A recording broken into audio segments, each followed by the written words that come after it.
आज का वचन जो मैं आपको सिखाना चाहता हूँ वो वचन है पुत्रों का शासन अधिकार। बहुत ही शुद्ध हिंदी में आपके पास वचन आएगा। शासन अधिकार को इंग्लिश में कहते हैं डोमिनियन। आमेन। शासन अधिकार। चलिए हम लोग मगर फिर मैं आपको बता रहा हूँ, पिछले हफ्ते भी मैंने आपको बताया, बहुत सारी भविष्यवाणियाँ आप सुनेंगे। बहुत सारी भविष्यवाणियाँ जो हैं वो आप सुनेंगे। एक्सीडेंट हो जाएगा, ये हो जाएगा, वो हो जाएगा। और एक मसीह होने के नाते अगर आप उन चीज़ों को अपने अंदर आने देंगे तो वो आपके अंदर डर को पैदा कर सकती है। मैं बता रहा हूँ आपका ये साल ब्लेस्ड है यीशु के नाम में। आमेन। हमें कंटिन्यूसली इस बात को मेडिटेट करना है कि हम परमेश्वर के फेवर के अधीन हैं, हम परमेश्वर के अनुग्रह के अधीन हैं, हम डिवाइनली प्रोटेक्टेड हैं। हम लोग डिवाइनली, परमेश्वर हमारी सुरक्षा कर रहे हैं। आमेन।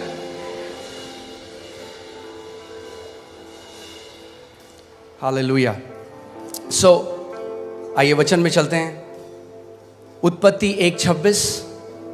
बहुत ज़रूरी है जानना कि आपका उद्देश्य क्या था, परमेश्वर का उद्देश्य क्या था आपको बनाने के लिए, क्यों परमेश्वर ने आपको बनाया। क्योंकि अगर आप इस बात को नहीं जानेंगे आप वैसा फंक्शन नहीं कर पाएंगे जैसे परमेश्वर चाहता है कि आप फंक्शन करें। आमेन। उत्पत्ति 1:26 पढ़ेंगे। इसमें लिखा है, फिर परमेश्वर ने कहा, हम मनुष्य को अपने स्वरूप के अनुसार अपनी समानता में बनाएं और वे समुद्र की मछलियों और आकाश के पक्षियों और घरेलू पशुओं और सारी पृथ्वी पर और सब रेंगने वाले जंतुओं पर जो पृथ्वी पर रेंगते हैं क्या करें? जोर से बोलिए, क्या करें? अधिकार करें। आमेन। जब परमेश्वर ने मनुष्य को बनाया सबसे पहले, तो अब परमेश्वर अपनी इंटेंशन को या अपने उद्देश्य को बोल रहा है कि मैं क्यों मनुष्य को बना रहा हूं। वो कह रहा है, और यहां पे जो परमेश्वर है वो प्लूरल है। यहां पे हम देखते हैं वो त्रिएक परमेश्वर, पिता, पुत्र और पवित्र आत्मा। यहां पर वो कह रहे हैं कि हम मनुष्य को, आओ हम, लेट अस, इंग्लिश बाइबल कहती है अस, यानी एक नहीं, अस, हम। यहां बाइबल में मैं नहीं लिखा, क्या लिखा है? हम। परमेश्वर कह रहा है हम, यानी पिता, पुत्र, पवित्र आत्मा कह रहे हैं कि हम मनुष्य को क्या करेंगे? अपने स्वरूप में और अपनी समानता में बनाएंगे। सो यू विल सी, आप देखेंगे कि ये पहली जगह है जहां पे परमेश्वर अपना उद्देश्य बता रहा है मानव जाति के लिए। और जब आप इसको समझेंगे तो आप जानेंगे कि क्यों परमेश्वर ने आपको रचा है और आपका उद्देश्य इस पृथ्वी में क्या है। आमेन। वो कह रहा है, मैं उनको अपनी समानता में बनाऊंगा, अपने अनुसार, अपने स्वरूप में बनाऊंगा। और फिर वो क्या करेंगे? बोलिए, अधिकार रखेंगे। मगर ये अधिकार नॉर्मल अधिकार नहीं है। ये अधिकार इंग्लिश का वर्ड डोमिनियन है, जिसका मतलब है शासन अधिकार, या जिसको बोलते हैं प्रभुत्व। कि वो क्या करेंगे पृथ्वी पे? बोलिए, प्रभुता करेंगे, प्रभुता करेंगे। परमेश्वर का इंटेंशन मनुष्य को बनाने का ये था कि मनुष्य जो है वो प्रभुता करेगा। आमेन। इस बात को समझिए, परमेश्वर ने आपको जब बनाया, आपके डीएनए में उसने शासन अधिकार डाला है। आमेन।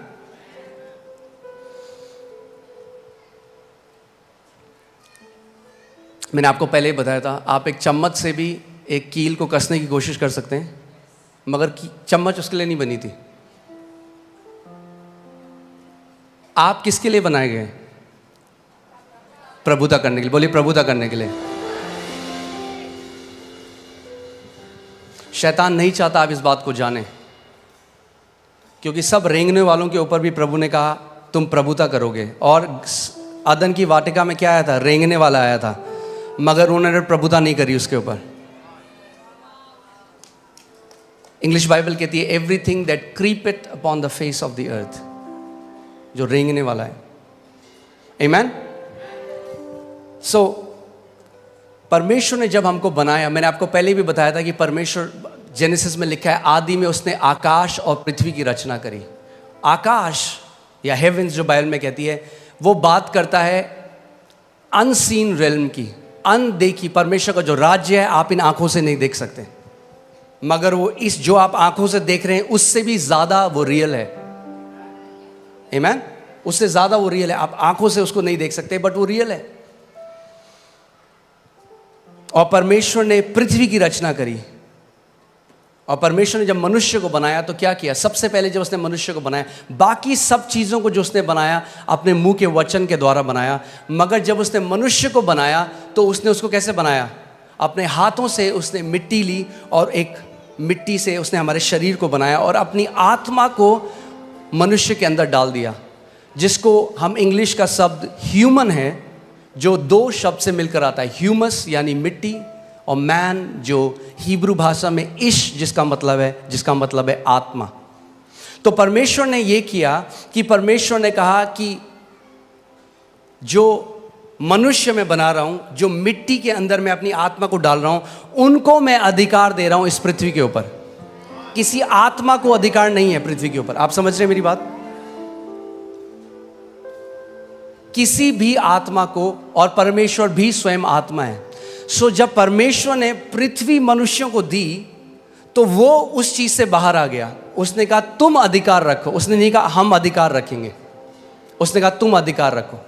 आज लोग बोलते हैं अजी परमेश्वर तो सब चीज जी उसकी मर्जी के बिना तो पत्ता भी नहीं हिलता, सब चीज तो परमेश्वर कंट्रोल कर रहा है। मैं आपसे एक सवाल करता हूं, क्या परमेश्वर आपको कंट्रोल कर रहा है? आप कंट्रोल हुए आज तक परमेश्वर से? और अगर हम परमेश्वर के कंट्रोल में नहीं है तो कैसे हम कह रहे हैं बाकी सब कुछ वो कंट्रोल कर रहा है? जैसे वो आपको कंट्रोल नहीं कर रहा वैसे वो किसी को भी कंट्रोल नहीं कर रहा। अगर परमेश्वर कंट्रोल करना चाहता तो मनुष्य को शासन अधिकार देता ही नहीं। उसने शासन अधिकार इसीलिए दिया, उसने बोला तुम कंट्रोल करो पृथ्वी को, मैं तुम्हें अधिकार दे रहा हूं। आमीन। कहेंगे ये जानना क्यों ज़रूरी है? ये जानना बहुत ज़रूरी है। अगर ये आप नहीं जानेंगे, यद्यपि आप पुत्र हैं, एक दास की तरह जीवन को जिएंगे। जो मसीह यीशु ने हमारे लिए मिराज छोड़ी है, जो इतनी महान है, इतनी ग्रेट है, आप कभी उस तक पहुंच नहीं पाएंगे। आमीन। इसीलिए हमें जानना है कि क्यों परमेश्वर ने हमें बनाया, हमारी सृष्टि करी और कैसे हम उस अधिकार में चल सकते हैं। आमीन। सो परमेश्वर ने आदम को बनाया, मगर सबसे पहले हमें देखना है कि आदम को परमेश्वर ने क्या बनाया था। सो लूका 3:38 जब आप पढ़ेंगे उसमें लिखा है इससे ये आया, इससे ये आया, इसने इसको पुत्र को जना, इसने इसको जना, और वह एनोश का, और वह शेत का, यानी एनोश शेत का, और वह आदम का, यानी शेत आदम का, और वह पढ़िए परमेश्वर का पुत्र था। तो आदम कौन था? आदम कौन था? परमेश्वर का पुत्र। परमेश्वर ने सबसे पहले मनुष्य को जब बनाया तो नौकर नहीं बनाया, पुत्र बनाया। और जब पुत्र बनाया तो पुत्र को अधिकार दिया शासन करने का, प्रभुता करने का, डोमिनियन करने का। आमीन। सो पहला आदम क्या था? पुत्र था। मैं चाहता हूं भजन संहिता 8 में चले जाएं। भजन संहिता 8 उसकी मैं 4 अध्याय से पढ़ूंगा, आप इसको ध्यान से सुनिएगा। तो फिर मनुष्य क्या है कि तू उसका स्मरण रखे, और आदमी क्या है कि तू उसकी सुधि ले, क्योंकि तूने उसको परमेश्वर से थोड़ा ही कम बनाया है। किसने बनाया मनुष्य को परमेश्वर से थोड़ा ही कम? परमेश्वर ने। लोग कहते हैं अच्छा तुम क्या समझ रहे हो अपने आप को? परमेश्वर के पुत्र, जो उसने हमें बनाया है।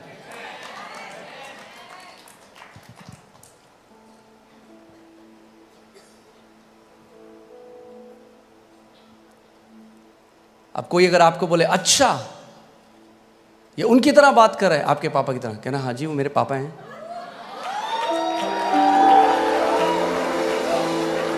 आमीन। रिलीजन जो है, धर्म का आत्मा जो है, वो आपसे काम कराएगा, काम कराएगा, काम कराएगा, काम कराएगा, और आप सोचेंगे कि परमेश्वर एक, आपने वो देखा है डिस्पेंसिंग मशीन होती है, कॉफ़ी मशीन होती है, आप उसमें कॉफ़ी भर देते हैं, आप बटन दबाएंगे तो कॉफ़ी बाहर आएगी। लोग सोचते हैं ऐसे ही परमेश्वर भी है। वो कहता है पहले मेहनत करके दिखा, जितनी मेहनत करेगा उतना मैं तुझे दूंगा। जिस दिन आप नया जन्म पाते हैं, परमेश्वर आपको आपकी मिरास दे देता है। उसकी तरफ से डिले नहीं है, परमेश्वर ने दे दिया है। आमीन। मगर मैं आपको बताऊंगा क्यों ज़रूरी है हमारा मैच्योर होना परमेश्वर में, बहुत ज़रूरी है।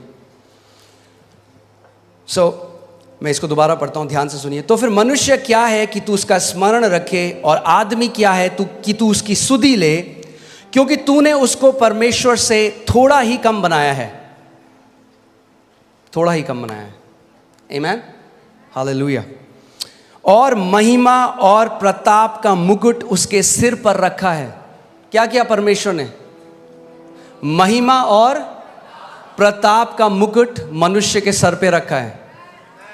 ये था जो परमेश्वर ने हमें बनाया था। मगर देखिए हम कहां से कहां गिर गए। आमीन। कई लोग कहते हैं हम बंदर से आए हैं। अब उनका मुझे नहीं पता, हम तो परमेश्वर से आए हैं। हम जू से नहीं, हम स्वर्ग से आए हैं। आमीन, हालेलुया। अब देखिए उसके बाद परमेश्वर ने क्या किया। तूने उसे अपने हाथों के कार्यों पर क्या दी है? क्या दी है? बाइबल कह रही है, ये मैंने नहीं लिखा, आपकी बाइबल में भी है कि परमेश्वर ने जब मनुष्य को बनाया तो उसको अपने कामों, अपने हाथों के कामों के ऊपर क्या दी है? प्रभुता दी है, परमेश्वर ने दी है। तूने उसके पांव तले सब हैं। ये पचाने में थोड़ा मुश्किल नहीं लग रहा? जब मैंने ये आयत ऊपर का नहीं बताया, जब मैंने केवल नीचे का बताया कि ये किसके लिए लिखा है, 99% लोगों ने कहा है प्रभु यीशु मसीह के लिए लिखा है।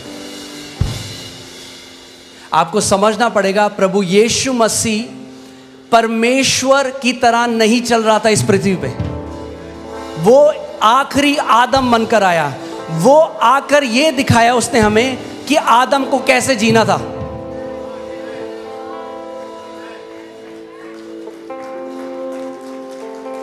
परमेश्वर, प्रभु यीशु मसीह ये नहीं दिखा रहा था कि मैं जो हूं, मैं परमेश्वर की तरह चमत्कार कर रहा हूं। क्योंकि जो कुछ प्रभु यीशु मसीह ने किया, अगर उसने परमेश्वर की तरह किया होता तो हम लोग केवल इंप्रेस हो जाते, हम कहते वाह। मगर उसने किया एक मनुष्य जो पवित्र आत्मा का अभिषेक जिसने पाया, और इसीलिए उसने कहा कि जो कोई मुझ पर विश्वास करेगा वो ना केवल वो काम करेगा जो मैंने करे, मगर उससे भी बड़े बड़े काम करेगा। क्यों ऐसा कहा, हमें समझना बहुत जरूरी है। आमीन। परमेश्वर ने उसके पांव तले सब कुछ कर दिया है। और ये जो शासन अधिकार था, ये आदम ने खो दिया जब पाप बगीचे में आया, जब उसने परमेश्वर की आज्ञा को ना माना, जब उसने उस फल को खा लिया। और आदम के अंदर से जो वो डीएनए था, रूल एंड रेन करने का, वो जो डीएनए था प्रभुता करने का, वो खत्म हो गया और वो एक दास की तरह जीने लग गया।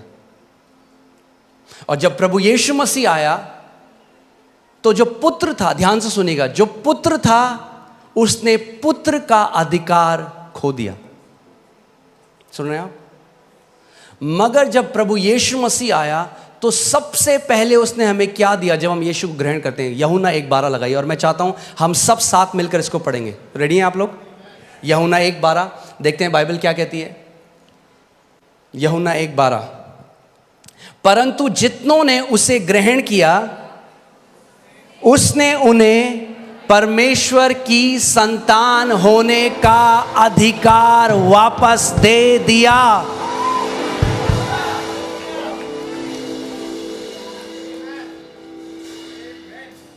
हम किसी धर्म में नहीं है ईसाइयत। यीशु मसीह धर्म लेके नहीं आया, वो उस डोमिनियन को, उस शासन अधिकार को वापस लेकर आया पुत्रों के लिए। क्या दिया उसने आपको? अगर आपने यीशु को ग्रहण किया तो उसने आपको क्या किया? पुत्र का अधिकार दिया, यानी पुत्रों के लिए अधिकार है यीशु मसीह के नाम में। अगर आप पुत्र हैं तो आपके लिए अधिकार है, और अगर आपके लिए अधिकार है तो परमेश्वर चाहता है कि आप एक अधिकारी की तरह इस दुनिया में जिए। हम देखते हैं गवर्नमेंट सर्वेंट्स जो हैं, जो नौकरियां करते हैं, वो अधिकारी हैं। हाँ, अधिकार है उनके पास। सोचो उससे कितना बड़ा अधिकार परमेश्वर ने आपको दिया। आत्मिक अधिकार उसने आपको दिया है, पुत्रों का अधिकार आपको दिया है यीशु के नाम में। अगर आप यीशु मसीह को ग्रहण करते हो तो वो आपको वापस उस अधिकार को करता है जो आदम ने खो दिया था। और केवल उसने अधिकार नहीं दिया, उसने दिखाया कि एक पुत्र कैसे चलता है पृथ्वी में। सो जब आप यीशु मसीह को पढ़ते हैं बाइबल में, ये मत देखिए कि वो परमेश्वर है, बिल्कुल परमेश्वर है, मगर आपने महिमा में नहीं देखा उसे। गिर जाए।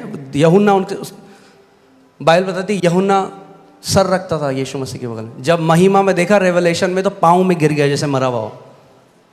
तो जब प्रभु यीशु मसीह इस पृथ्वी पर चल रहा था, परमेश्वर की तरह नहीं चल रहा था, मनुष्य की तरह चल रहा था।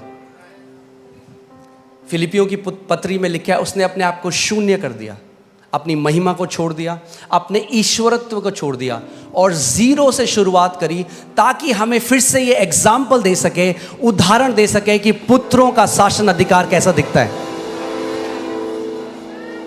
जब वो दुष्ट आत्माओं को निकाल रहा था, जब वो बीमारियों को चंगा कर रहा था, जब वो खाने को मल्टीप्लाई कर रहा था, जब वो पानी पे चल रहा था, जब वो तूफान को डांट रहा था, वो दिखा रहा था कि परमेश्वर के पुत्रों का अधिकार कैसा है। अगर आप आज एक नॉर्मल मसीह को देखेंगे, उनकी धर्म ने उनको बुद्धि भ्रष्ट कर दी है।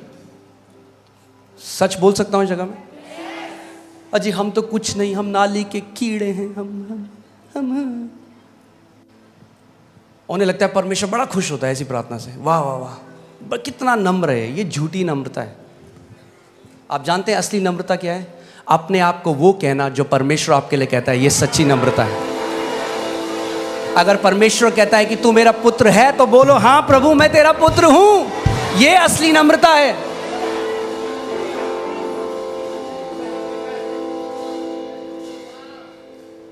हमारा रिश्ता फीलिंग्स में नहीं है, हमारा रिश्ता लहू का है।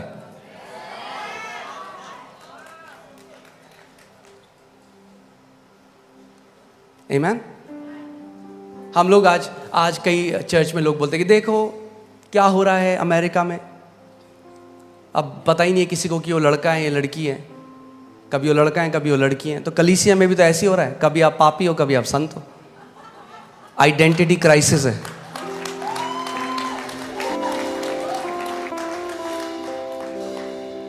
लोगों को पता ही नहीं। 20 साल हो गए मसीह में, वो कहते हैं आज भी मैं प्रभु मैं पापी हूं। प्रभु कह रहा है अबे तू बेटा है।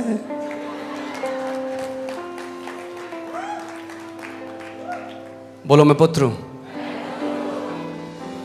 यदि आप मसीह में हैं तो आप परमेश्वर के पुत्र हैं। आमीन।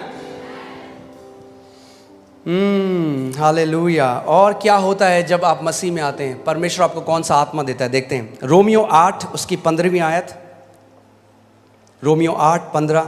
क्योंकि तुमको दासत्व की आत्मा नहीं मिली कि फिर भयभीत हो। जो धर्म की आत्मा है वो दासत्व की आत्मा है।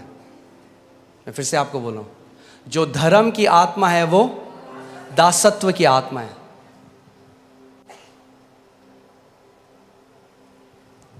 परंतु लेपालकपन की आत्मा मिली है, यानी इंग्लिश बाइबल कहती है सनशिप की, पुत्र होने की आत्मा मिली है।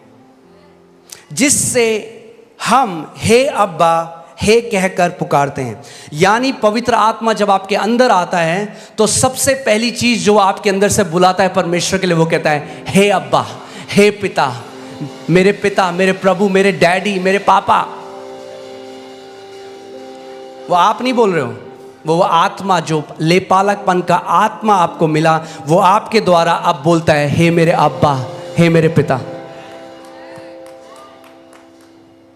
क्योंकि अगर आप इसको नहीं समझे, आप कभी अधिकार में नहीं चल सकते। मैं कुछ बात बोलूंगा, आपको शायद हो सकता है खटके।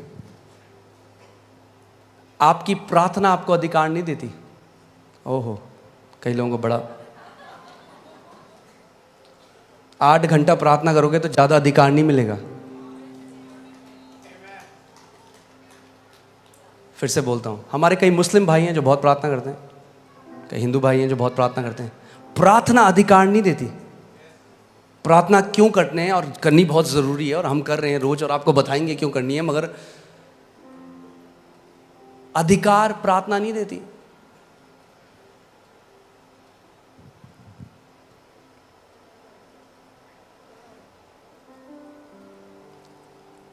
लूका 10:19 लगाइए।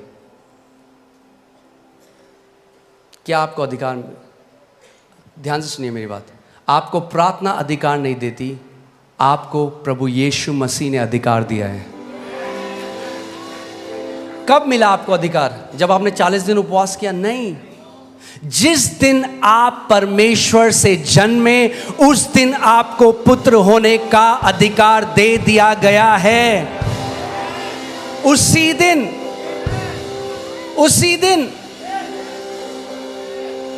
मसीह यीशु की वो महान मिरास, वो जायदाद आपकी है।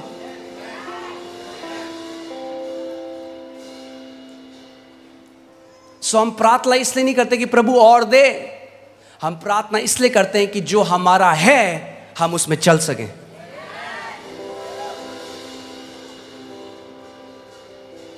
हम प्रार्थना इसलिए करते हैं कि हमारा दिल, क्योंकि जब आप इस पृथ्वी पे हैं, आप याद रखिएगा, जब आप इस पृथ्वी में हैं, हम लोग बाहर जाते हैं, आप लोग बिजनेस करते हैं, आप लोग जॉब करते हैं, हम लोग बाहर रहते हैं, और अगर हम परमेश्वर के साथ समय नहीं बिताएंगे, हमारा हृदय जो है वो कठोर हो जाएगा, हार्ड हो जाएगा।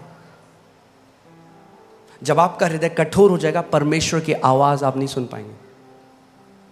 कठोर हृदय से आप परमेश्वर की लीडिंग में नहीं चल सकते। आप एक दुनिया के व्यक्ति की तरह सोचने लग जाएंगे, बोलने लग जाएंगे। हम प्रार्थना इसलिए करते हैं कि हम परमेश्वर के साथ संगति कर सकें, हमारा हृदय हमेशा नरम रहे, हम परीक्षाओं में ना पड़ें। आमीन। ठीक है, ये देखते हैं, चलिए लूका 10:19। देखो, बोलो, पड़ोसी को बोलो देखो। इंग्लिश बाइबल कहती है बिहोल्ड।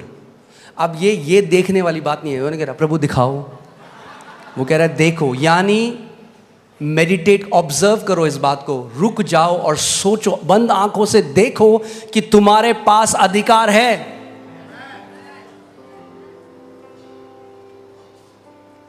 आमीन। देखो, मैंने तुम्हें सांपों को और बिच्छुओं को रौंदने का, हालेलुया। आप जानते हैं आदन के बगीचे में एक सांप आया था ईव के पास, आज भी आता है आपके पास, मगर अब प्रभु यीशु मसीह ने आपको सांपों को और बिच्छुओं को रौंदने का अधिकार दिया है।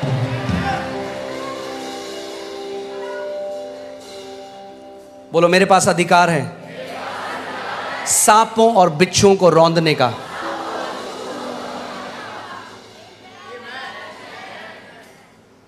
आगे बढ़ते हैं।